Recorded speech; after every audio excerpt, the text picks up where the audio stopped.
வணக்கம் நேயர்களே, welcome to Tamil stock channel. இந்த வீடியோவில் ஷேர் மார்க்கெட்டை பற்றி பேசிக்ஸான விஷயங்களை பார்க்க போகிறோம். ஷேர் மார்க்கெட்னா என்ன, அதில் என்னென்ன விஷயங்கள் இருக்குது அப்படிங்கிறத பற்றி பார்க்கலாம். ஷேர் மார்க்கெட்னா அதிகப்படியான பேர்களுக்கு சில பயம் இருக்குது அதில் உள்ளார வரத்துக்கு. ஷேர் மார்க்கெட் ஒன்றும் பெருசாக பயப்பட வேண்டிய விஷயம்லாம் இல்லை. ஷேர் மார்க்கெட்னா என்னன்னு பார்த்தீங்கன்னா, இப்போ எல்லாத்துக்குமே சந்தை இருக்கிற மாதிரி, காய்கறி, துணிக்கடை, இந்த மாதிரிலாம் நிறைய சந்தை இருக்கிற மாதிரி ஷேர் மார்க்கெட் பங்குக்கும் சந்தை இருக்குது. இதுக்கு முன்னாடிலாம் நம்ம காய்கறி வாங்குற மாதிரி தான் அந்த மார்க்கெட்டில் போயிட்டு நம்ம எக்ஸ்சேஞ்சில் போய் ஒவ்வொரு வாட்டியும் இந்த ஷேர் வந்து இவ்வளோ குவான்டிட்டி நான் வாங்கிக்கிறேன் அப்படின்னு சொல்லி கூவி தான் வித்திட்டு இருந்தாங்க. இப்போ எல்லாமே எலக்ட்ரானிக் மயமானதுக்கப்புறம், டிமேட் அக்கௌண்ட்லாம் வந்ததுக்கப்புறம் உட்காந்து அதுலேருந்து ஆர்டர்லாம் போட்டு ஃபில் பண்ணிகிட்ருக்கோம். பேசிக்காக ஷேர் மார்க்கெட்னா என்னன்னு பார்த்தீங்கன்னா, இப்போது ஒரு கம்பெனி இருக்குதுன்னு வச்சுக்கோங்களேன். அவங்களுக்கு வந்து ஃபண்டு தேவைப்படுது. நீங்களே வந்து ஒரு பிஸ்னஸ் ஸ்டார்ட் பண்ண போகிறீங்க, அதுக்கு வந்து 1 லட்ச ரூபா தேவைப்படுதுன்னு வச்சுக்கோங்க. ஒரு 10 பேர் வந்து 10,000 ரூபா போட்டு 1 லட்ச ரூபா அமௌண்ட் வந்து கலெக்ட் பண்ணுறோம். இதில் வந்து லாபமும் நஷ்டமும் எல்லாரும் தனியாக வந்து பங்கு பிரிச்சுக்கலாம் அப்படின்ற மாதிரி முடிவு பண்ணுறோன்னு வச்சுக்கோங்களேன்.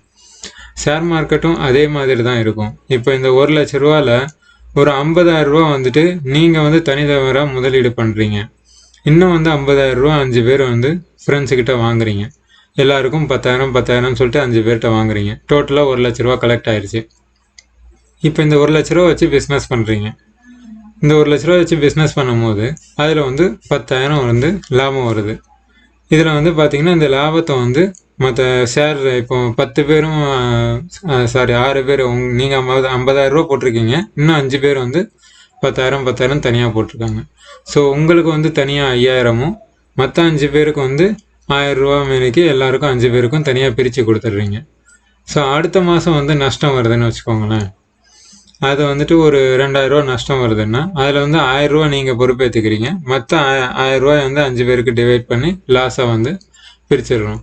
இந்த மாதிரி தான் ஷேர் மார்க்கெட்டும் ஒர்க் ஆகுது. இப்போ இந்த 1 லட்ச ரூபா திரட்டுறதுக்கு பதிலாக உங்கள்கிட்ட வந்து ஃப்ரெண்ட்ஸுக்கிட்ட இருந்து நீங்கள் கலெக்ட் பண்ணல அப்படின்னு வச்சுக்கோங்க, லோன் வாங்குவீங்க.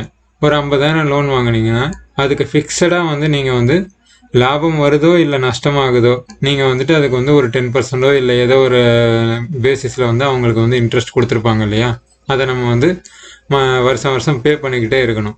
இதனால் வந்து நம்ம லாபம் வரலாமல் பிஸ்னஸ் நடத்தினா நமக்கு தான் ரொம்ப கஷ்டம். லாபம் வந்துருச்சுன்னா நம்ம வந்து எல்லாருக்கும் பிரித்து கொடுக்குறதுல பிரச்சனை இல்லை. நஷ்டம் வந்துருச்சுனாலும் அதே மாதிரி ஷேர் ஹோல்டர்ஸ் வந்து பிரித்து கொடுத்துக்கலாம். ஆனால் லோனுன்னு வாங்கிட்டோம்னு வச்சுக்கோங்களேன், நம்ம பிஸ்னஸ் லாபத்தில் ஓடினாலும் இல்லை நஷ்டத்தில் ஓடினாலும் நம்ம வந்து அந்த லோன் கட்டி தான் ஆகணும். ஸோ இதில் வந்து கம்பெனிக்கு வந்து உங்களுக்கு வந்து இன்வெஸ்டராக வந்து உங்களுக்கு வந்து பிஸ்னஸ் மேனாக வந்து உங்களுக்கு வந்து பார்த்திங்கன்னா இதில் வந்து லாபமும் இருக்குது. அதே சமயத்தில் அதிகமாக ப்ராஃபிட் வர மாதிரி நீங்கள் பிஸ்னஸ் பண்ணிங்கன்னா லோனுக்குன்னு பார்த்தீங்கன்னா ஒரு குறிப்பிட்ட அமௌண்ட்டு தான் நீங்கள் வந்து கொடுத்தாகணும். நீங்கள் 20% 30% அந்த பிஸ்னஸில் ப்ராஃபிட் எடுத்தீங்க அப்படின்னா நீங்கள் வந்து 10% மட்டும்தான் வந்து பேங்க்குல இருந்து லோன் வாங்கினதுக்கு கட்ட போகிறீங்க. மிச்சம் 20% உங்கள் கிட்ட தான் இருக்க போகுது. ஆனால் சப்போஸ் நஷ்டமாயிடுச்சுன்னா மொத்த நஷ்டத்தையும் நீங்களே எடுத்துக்க வேண்டியது இருக்கும். ப்ளஸ் அதோடு சேர்த்து லோனும் கட்ட வேண்டியது இருக்கும். நஷ்டத்தை எடுத்துக்கிறது இல்லாமல் லோன் கட்டுற மாதிரி இருக்கும். நம்மளால் வந்து பிஸ்னஸ் சர்வைவே பண்ண முடியாது. ஸோ இதே மாதிரி கான்செப்டில் தான் கம்பெனியும் வந்து ஷேர் மார்க்கெட்டில் வராங்க. அவங்க வந்து ஒரு பிஸ்னஸ் மாடல் வச்சுருக்காங்க, அது சக்ஸஸ் ஆகும்னு அவங்க நம்புகிறாங்க. இதில் வந்து யாருக்கெல்லாம் கான்ஃபிடென்ட் இருக்கோ அவங்களாம் வந்து ஷேர் மார்க்கெட்டில் வந்து அவங்களோட பிஸ்னஸ் ரைட்ஸை வந்து ஷேர்ஸை வந்து தனியாக பிரித்து கொடுத்துறாங்க. என்னோட கம்பெனியோட ஒர்த்தை வந்து 1 லேக் அப்படின்னு சொல்லி அதை வந்து நான் வந்து 6 ஷேராக பிரிச்சுக்கிறேன், 10 ஷேராக பிரிச்சுக்கிறேன். நான் வந்து 5 ஷேர் நானே வச்சுக்கிறேன் ஓனராக. இல்லை அது வந்து குறிப்பிட்டது யாரோட விருப்பப்படி கூட வச்சுக்கலாம், கம்மியாக வச்சுக்கலாம். நான் ஒரு உதாரணத்துக்கு 5 ஷேர் வந்து நான் வந்து ஓனர்ன்றனால எனக்கு வந்து கண்ட்ரோல் இருக்கணும் அப்படிங்கிறனால அதிகப்படியான ஷேர்ஸ் வந்து நான் வச்சுக்குவேன். மிச்சம் 5 ஷேர்ஸை வந்து மற்ற யார்கிட்டையாவது நான் வந்து பிரித்து கொடுத்துருவேன். இதே மாதிரி தான் ஷேர் மார்க்கெட்டும் ஒர்க் ஆகுது. வெளியிலேருந்தும் இன்னும் இதே ஷேர் மார்க்கெட்டை வந்து இன்வெஸ்ட் பண்ணுறாங்க. இதை வந்து ஃபஸ்ட் டைம் வந்து மார்க்கெட் எல்லாருமே சர்டிஃபை பண்ணி ஃபஸ்ட் டைம் வந்து இன்வெஸ்ட் பண்ணும்போது ஐபிஓ மூலியமாக மார்க்கெட்டில் வருவாங்க. இதுக்கு வந்து என்னன்னு பார்த்தீங்கன்னா, நம்மக்கிட்ட வந்து 2 எக்ஸ்சேஞ்சஸ் இருக்காங்க. என்எஸ்சி பிஎஸ்சி அப்படின்னு சொல்லிட்டு நம்மள்ட்ட வந்து 2 மேஜர் எக்ஸ்சேஞ்ச் இருக்காங்க. இவங்கள வந்து கண்ட்ரோல் பண்ணுறது பார்த்தீங்கன்னா SEBI, stock exchange board of India. என்எஸ்சினா national stock exchange, Bombay stock exchange அப்படின்னு சொல்லிட்டு 2 எக்ஸ்சேஞ்ச் இருக்காங்க. இவங்கள்ட்ட தான் மேஜராக ட்ரேடிங் நடக்குது. இப்போ வந்து ஒரு மார்க்கெட், ஒரு புதுசாக ஒரு கம்பெனி ஆரம்பிச்சிருக்கீங்க அப்படின்னா அதோட ஃபார்மாலிட்டிஸ்லாம் வந்து கம்ப்ளீட் பண்ணி அவங்க வந்து மார்க்கெட்டுக்குள்ளே வரதுக்கு வந்து ப்ரைமரி மார்க்கெட்டுன்னு பேர். ஃபஸ்ட்டு அவங்க வந்து இப்போ எல்லா ஃபார்மாலிட்டிஸும் கம்ப்ளீட் பண்ணி அவங்க வந்து மார்க்கெட்டுக்குள்ளே வருவாங்க. அது வந்து ஐபிஓ மூலியமாக வருவாங்க, இனிஷியல் பப்ளிக் ஆஃபரிங் அப்படின்னு சொல்லிட்டு ஐபிஓ மூலியமாக வந்து மார்க்கெட்டுக்குள்ளே வருவாங்க. ஒன்ஸ் மார்க்கெட்டுக்குள்ளே வந்துருச்சு, ஐபிஓ வந்துருச்சுன்னா அந்த ஸ்டாக் வந்து லிஸ்ட் ஆகிடும்.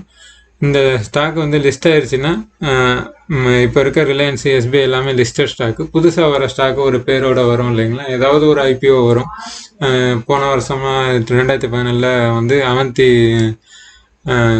அவென்யூ சூப்பர் மார்க்கெட் டிமார்ட் அப்படிங்கிற இது வந்துட்டு ஐபிஓவாக வந்துச்சு. நல்லா போயிட்டு நல்ல லாபம் கொடுத்த பங்கு அது. இந்த மாதிரி வந்து அவங்க வந்து இனிஷியல் பப்ளிக் ஆஃபரிங் அப்படின்னு சொல்லிட்டு கொண்டு வந்து அதை வந்துட்டு ஏற்கனவே ஷேர் ஹோல்டராக வச்சுருந்து லாபம் வருதுன்னா அவங்க முன்னாடியே வந்துட்டு இனிஷியலாகவே வந்து அவங்க இன்வெஸ்ட் பண்ணனால இனிஷியல் பப்ளிக் ஆஃபரிங் ப்ரைஸ் நல்ல ப்ரைஸாக இருந்ததுன்னா ஒரு இன்வெஸ்டர்லேருந்து அவங்க வந்து இன்னொரு இன்வெஸ்டருக்கு கைமாற்றி விடுறதுக்கும் அது வந்து நல்ல ஆப்பர்ச்சுனிட்டியாக இருக்கும். சில பேர் விற்றுருவாங்க, சில பேர் அப்படியே ஹோல்ட் பண்ணுவாங்க. புதுசாக வர இன்வெஸ்டரும் வந்து அதை வந்து வாங்குவாங்க. இந்த மாதிரி ஐபிஓ ஃபஸ்ட்டு வந்து ஐபிஓ க்ரியேட் பண்ணுறது வந்து ப்ரைமரி மார்க்கெட்டு. ஒன்ஸ் வந்து அது லிஸ்ட் ஆகிடுச்சுன்னா அது செகண்டரி மார்க்கெட்டுக்குள்ளே வந்துடும். இப்போ நார்மலாக ட்ரேடிங் நடத்திக்கிட்டு இருக்க அதிகப்படியான ஸ்டாக் எல்லாமே செகண்டரி மார்க்கெட் அப்படின்னு தான் சொல்லுவாங்க, ப்ரைமரி மார்க்கெட் கிடையாது. ஒன்ஸ் ஐபிஓ வர்றது மட்டும்தான் ப்ரைமரி மார்க்கெட். இப்போ ஷேர் மார்க்கெட்டில் பார்த்தீங்கன்னா preferred share holder, common share ஹோல்டர்னு 2 வெரைட்டி இருக்குது. காமன் ஷேர் ஹோல்டருக்கு பார்த்தீங்கன்னா ஓட்டிங் ரைட்ஸ், ஏதாவது கம்பெனி வந்து டெசிஷன் எடுக்கணும், புதுசாக ஏதாவது இன்வெஸ்ட்மெண்ட் பண்ண போகிறாங்க, அந்த மாதிரி டெசிஷன் எடுக்கணும் அப்படின்னா மீட்டிங்லாம் பண்ணி அதுக்கு வந்து ஓட்டிங் ரைட்ஸ் வந்து நமக்கு வந்து மெசேஜ் வரும், நம்ம ஓட் பண்ணலாம், ஆன்லைன்லேயே கூட பண்ணலாம். டிவைடண்ட்டும் வந்து பார்த்திங்கன்னா நமக்கு வந்து வருஷம் டிவைடண்ட் வந்து கிரெடிட் ஆகிட்டு இருக்கும். ப்ரிஃபர்டு ஷேர் ஹோல்டர்னால் என்னென்னு பார்த்தீங்கன்னா அவங்களுக்கு ஓட்டிங் ரைட்ஸ் மட்டும் இருக்காது, ஆனால் அவங்க வந்து நமக்கு கிடைக்கிற மாதிரியே இப்போ டிவைடண்டும் வந்து கிடைச்சிக்கிட்டு இருக்கும். இப்போது ப்ரிஃபர்ட் ஷேர் ஹோல்டருக்கும் காமன் ஷேர் ஹோல்டருக்கும் என்ன பெரிய வித்தியாசம்னா ஓட்டிங் ரைட் வந்து ஒரு பெரிய வித்தியாசம்.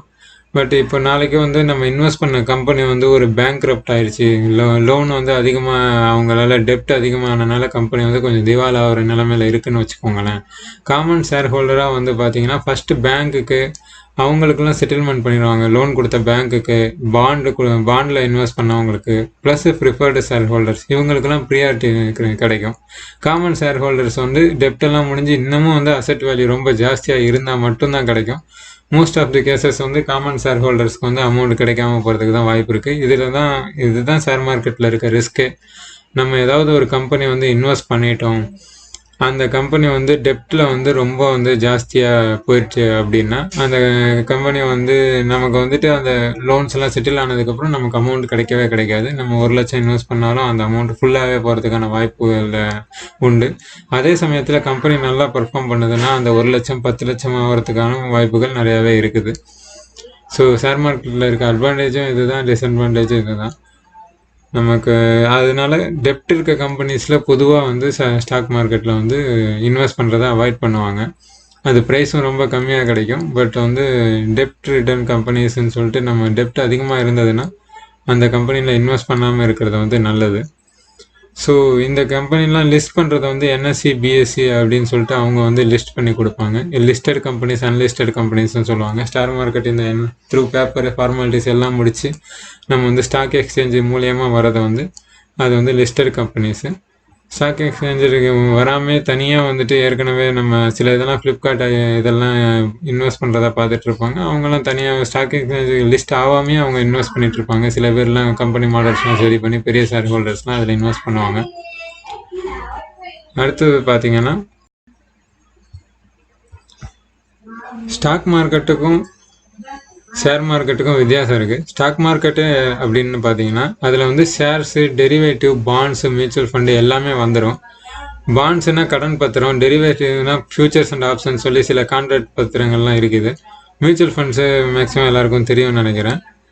தனியாக வந்துட்டு ஒரு நம்மளுக்கு இன்வெஸ்ட் பண்ண தெரியலன்னா கரெக்டாக அவங்க இன்வெஸ்ட்மெண்ட் பற்றி படித்தவங்க வந்து ஒரு ஃபண்ட் மேனேஜ்மெண்ட் மாதிரி வந்து ஃபண்ட் மேனேஜர் வந்து ஷேர்ஸ்லாம் வாங்கி வச்சுருப்பாங்க. அவங்கள்ட்ட நம்ம வந்து அமௌண்ட் கொடுத்து ஃபண்ட்ஸ் வந்து ஷேர் மார்க்கெட்டில் இன்வெஸ்ட் பண்ணலாம். அதான் mutual funds.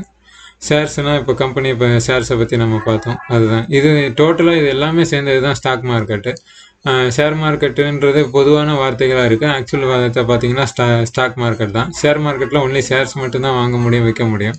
So national stock exchange, Bombay stock எக்ஸ்சேஞ்சுன்னு தான் சொல்கிறாங்க, ஷேர் எக்ஸ்சேஞ்சுன்னு சொல்கிறது இல்லை. ஏன்னா எல்லாமே அதில் நடக்கிறனால. வேறு ஏதாவது டவுட் இருந்தாலும் நீங்கள் கேளுங்க. இது பார்த்தீங்கன்னா புரோக்கர்ஸ், இப்போ என்எஸ்சி பிஎஸ்சி இந்த மாதிரி ஸ்டாக் எக்ஸ்சேஞ்சு அவங்க வந்து நேரடியாக நம்மளை மாதிரி ஆளுங்களை வந்து கான்டாக்ட் பண்ணாமல் புரோக்கர்ஸ் மூலியமாக வந்து நம்ம அந்த ஸ்டாக்ஸ் எல்லாம் வாங்கலாம். என்எஸ்சி பிஎஸ்சி கிட்டேருந்து புரோக்கர்ஸ் வந்து அவங்க ஷேர்ஸ் ஹேண்ட்லிங் இதெல்லாம் வந்து பார்த்துக்குவாங்க.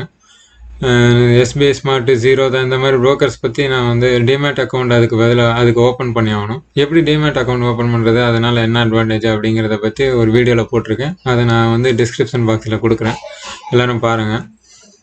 ஏதாவது டவுட் இருந்தால் கமெண்ட் பாக்ஸில் கேளுங்க.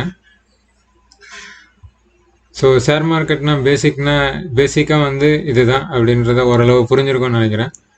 வேறு ஏதாவது டவுட் இருந்தாலும் நீங்கள் கேட்கலாம். லைக் பண்ணுங்கள், ஷேர் பண்ணுங்கள், கமெண்ட் பண்ணுங்கள், சப்ஸ்கிரைப் பண்ணுங்கள். நன்றி.